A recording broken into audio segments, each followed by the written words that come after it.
Pour être honnête avec toi, j'y croyais pas. Je ne pensais pas que ces 7 images auraient un impact extrêmement puissant sur ma vie, sur mon mental. Et pourtant, elles l'ont eu. Et tu vas les découvrir dans ce nouvel épisode de Super Coach.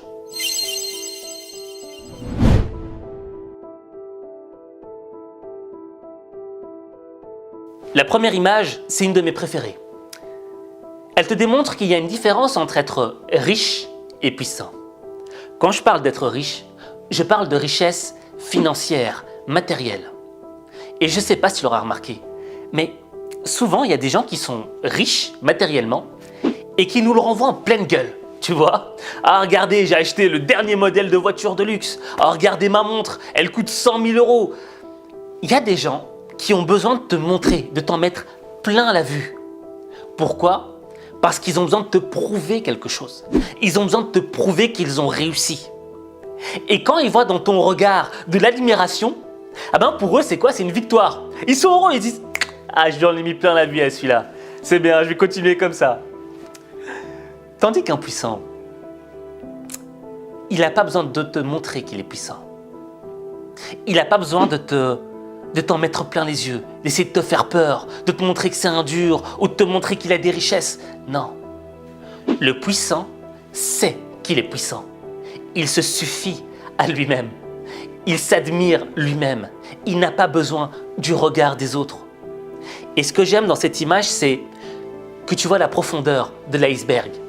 Le riche, fortuné, matériel, il a une profondeur assez petite, quoi. Son iceberg, il va pas dans le fond, parce qu'il n'y a pas de fond intérieur. Tout est dans le chaud, tout est dans la surface. Mais la personne puissante, elle te le démontre pas. En surface, c'est pas impressionnant. Mais quand tu rentres en profondeur dans ce que cette personne est, dans ce qu'il habite, dans ce qu'elle est vraiment, tu vois que c'est énorme. Et donc mon conseil pour toi, c'est quoi? Certes, tu peux être riche et fortuné, mais ne le montre pas trop. Le plus important, c'est quoi? C'est d'être puissant. Et il n'y a que toi qui peux être en vérité avec toi-même et te dire si tu es vraiment puissant ou pas.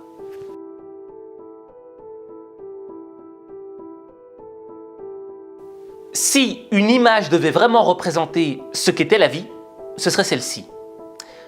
Généralement, lorsqu'on a un objectif, lorsqu'on a un rêve, on a tendance à penser que ça va aller tout droit, comme sur des roulettes, tu vois. Or, la vie, c'est pas une ligne droite. La vie, c'est des hauts et des bas. C'est une onde sinusoïdale. T'as vu, j'ai retenu mes cours de maths. Et au moins, ça aurait servi à ça.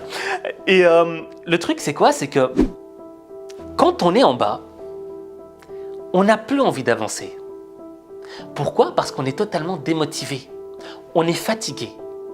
Par contre, quand on est en haut, quand on est au top, up, on est chaud, on est motivé, on veut y aller. Et donc, l'enjeu de la vie, c'est quoi? C'est d'être capable de gérer les moments de down, les moments de bas. Et le truc, c'est que ça me fait penser au discours de Sylvester Stallone, tu vois. Quand l'heure est venue pour toi de te prendre en main, d'affronter le monde, tu l'as fait. Et quelque part, en cours de route, t'as changé. Et je t'ai plus reconnu.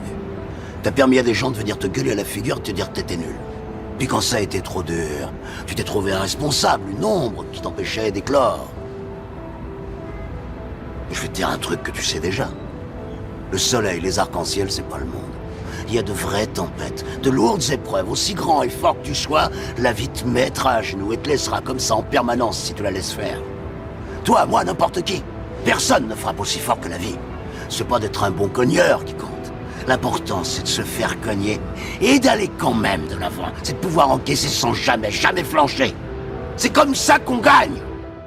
C'est quand tu te ramasses des coups que tu dois continuer d'avancer. Et la vie, ça va être ça. Ça va être constamment ça. Ça va être des ups et des downs, des ups et des downs. Tu vois, moi, par exemple, il y a 2 semaines, j'ai travaillé comme un fou. J'ai jamais autant avancé dans mon travail. J'étais trop heureux.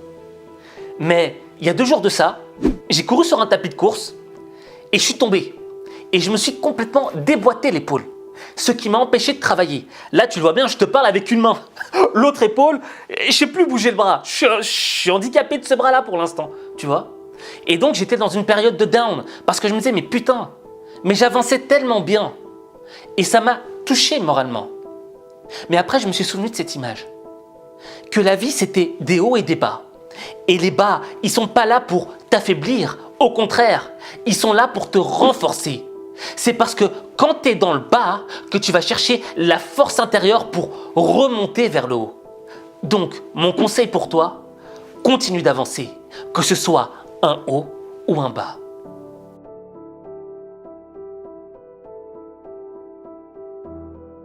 J'adore cette image, parce qu'elle représente un de mes plus gros défauts. Quand j'ai un objectif, moi ce que je veux, c'est l'atteindre en 1 seconde. J'aimerais me téléporter comme Son Goku dans DBZ, tu vois. Tchoum, et je suis à l'endroit déjà. Mais c'est un dessin animé, c'est pas la vraie vie. La vraie vie, c'est quoi? La vraie vie, c'est le processus. On a tendance à penser qu'au résultat. Et quand on voit qu'on n'atteint pas le résultat, on commence à se démotiver. On n'a plus envie d'avancer et on est dans le down, ce que je t'avais dit précédemment. Et on arrive dans un moment statique parce qu'on se dit le résultat est tellement loin que je pense que je ne vais jamais y arriver. Or, ce dont tu dois prendre conscience, c'est que le résultat est une somme de différentes actions que tu auras entreprises. Et ça me rappelle l'histoire de Will Smith. Tu vois, Will Smith, un jour, il devait construire un mur avec son frère quand il était petit. Et ce qu'il a appris là-dedans, c'était la discipline. C'est-à-dire qu'il ne s'est pas dit « je dois construire ce mur extrêmement vite ». Non, il s'est dit « chaque jour, je vais placer une brique et je vais la placer correctement ». Et la sensation de plaisir que je vais avoir, c'est quoi? C'est le placement de la brique. Chaque fois que je verrai une brique être placée l'une sur l'autre, ça me procurera un gros plaisir. Et finalement, il a tellement placé ses briques, il a tellement pris du plaisir à placer ses briques, qu'un jour il a fini le mur. Il a fini le résultat. Et donc, c'est ça qu'on doit appliquer dans nos vies. Généralement, quand on va au sport, on veut maigrir en 1 semaine, on veut être musclé en 2 semaines. Et quand on voit que ce n'est pas le cas, quand on ne voit pas les résultats, on est très vite déçu. Or, les résultats viennent toujours avec un certain temps. Et ce temps est directement associé au processus. Donc, mon conseil pour toi, c'est quoi? Ne te concentre pas sur le résultat. Concentre-toi sur le processus. Prends du plaisir à chaque pas. Parce que c'est quand tu prendras du plaisir à chaque pas que tu parviendras un jour à atteindre la fin du résultat.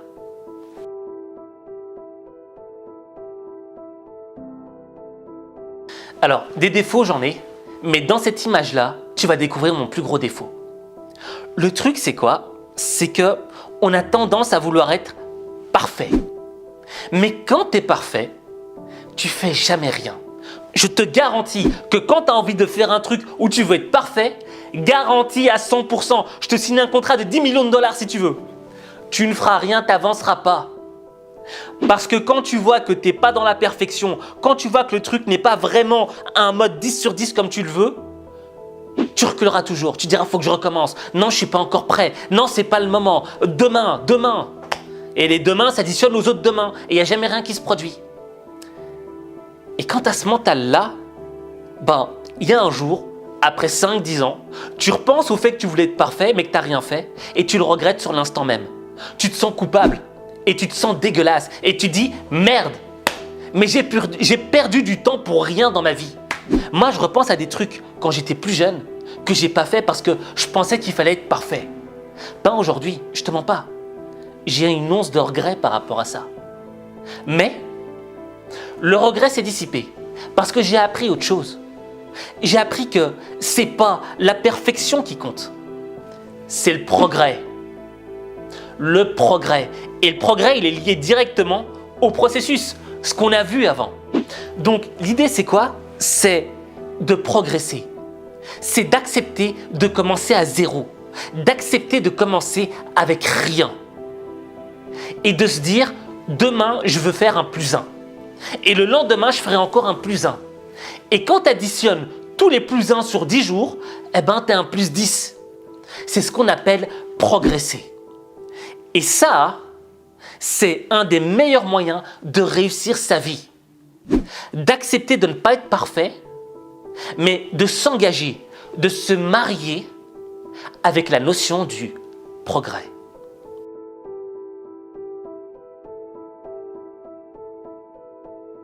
Les problèmes. Comment faire face à un problème? Tu sais, le problème du problème, c'est que c'est un problème. Ce que je veux dire par là, c'est que ils arrivent souvent au moment où on s'y attend pas. Et ils nous freinent. Ils nous freinent dans notre développement. Ils nous freinent dans notre avancement, dans notre transformation. Et l'idée, c'est quoi? Selon moi, c'est que quoi qu'il arrive, un problème, il va te mordre. Tu peux essayer de le contourner de toutes les manières que tu veux. Il reviendra toujours pour te mordre, tu vois, pour t'empêcher d'avancer. Il va s'accrocher à ta jambe, il va être comme un boulet. Et l'idée de faire face à un problème, c'est quoi? C'est de le résoudre. Parce que à chaque problème, il existe une solution. En réalité, c'est quoi un problème? Un problème, c'est une serrure. C'est une serrure d'une porte qui est fermée. Et la solution, c'est quoi? C'est de trouver la clé, la bonne clé. Et la bonne clé te permet de l'entrer dans la serrure et d'ouvrir la porte afin d'avancer. Tu vois ce que je veux dire? Donc, pour moi, c'est ça que tu dois faire. Lorsque tu vas faire face à un problème, au lieu d'être en mode stress, au lieu de te dire « merde » et d'être rempli d'émotions négatives, dis-toi « ok, toi, je sais que tu as une serrure. Et je te promets que je vais trouver la clé pour ouvrir cette porte. Et tu ne vas pas m'empêcher d'avancer. » Et quand tu as ce mindset, tu peux faire face à tous les problèmes. Parce que tu prends conscience que chaque problème possède une solution. Chaque problème est associé à une solution.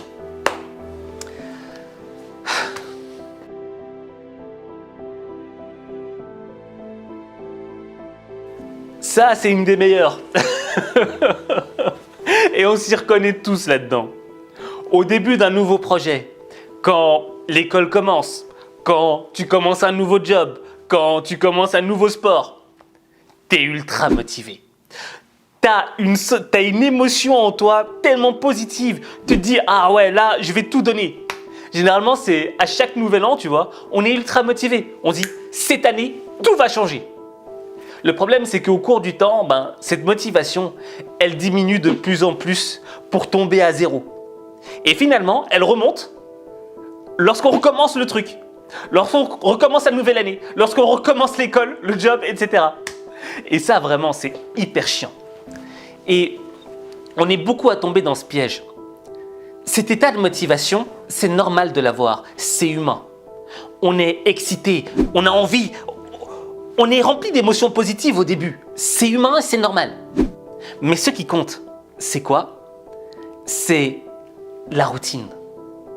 C'est la routine qui te permet de progresser. Tu vois, tout est lié, toutes les images sont liées. Être motivé, c'est bien, mais ça ne sert qu'au début. Sur le temps, ça ne te servira pas. Tu vois, sur le temps, ta motivation, elle va constamment diminuer.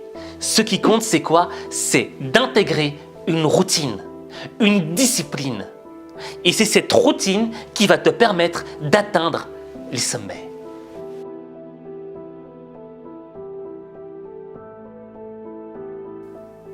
La 7e image, qui est la plus puissante selon moi, c'est celle-ci. Le néant. Rien. Pourquoi je te montre cette image-là? Parce que j'aimerais que tu prennes conscience d'une chose. C'est qu'aujourd'hui tu vis. Mais avant de vivre, avant d'exister, avant ta naissance, que faisais-tu? Et après ta vie, lorsque tu seras mort, enterré dans un cercueil ou un linceul, que feras-tu? J'ai mis cette image noire parce que on ne sait pas. Je n'ai pas la réponse. Qu'est-ce que je faisais avant de vivre? Qu'est-ce qui se passera lorsque je vais mourir? C'est le noir complet. Mais la seule chose qu'on sait, La seule chose que l'on peut découvrir, c'est pourquoi est-ce qu'on est ici. Et découvrir pourquoi est-ce que tu es ici, c'est vivre ta vie pleinement. Devenir la vraie personne que tu es censé être. Et ne pas devenir ce que les autres attendent de toi. C'est pour ça que cette image est puissante. Le noir, le néant. Tu veux augmenter ta confiance en toi? Tu veux programmer ton cerveau pour réussir? Tu veux être motivé au quotidien? Alors, rejoins-moi dans le club des lions au mental d'acier, le Lions Club. Inscris-toi gratuitement.